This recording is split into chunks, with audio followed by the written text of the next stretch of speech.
જય દ્વારકાધીશ, ફરી પાછું તમારું સ્વાગત છે નવા વ્લોગમાં. વરાજો મોઢું જોતો તો આવીને સીધો થાકી ગયો ને આ ગલુડિયું જો એનું કેમ છે. વરાજાના દોસ્તાર હે, છોટું નામ છે, છોટું. વરાજાને બેને લઈને આવતા રહ્યા હતા વાડીએ ફોટોશૂટમાં. આમ હાથ રાખને તેમ હાથ રાખને એવી ચર્ચાનો વિષય હાલતો હતો. બાકી વરાજો તો જો લાગે યુરોપિયનો એવો લાગે ને. બાકી ધીરે હાલો જીરીક, ધીરે હાલો બે ધોઈડો આવે પણ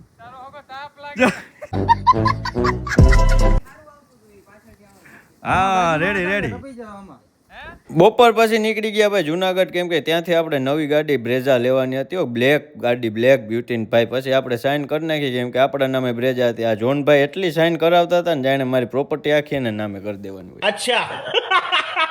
પછી ગાડીની બધી વિધિ પતાવીને આપણે આપણી જર્મન લઈને નીકળી ગયા ફટાફટ ઉપલેટા લગ્નમાં, કેમ કે લગ્નમાં વરાજો પાછો રાયડું નાખ્યું હતું. મારા વગર તો ફેરા નહોતો ફરે એમ.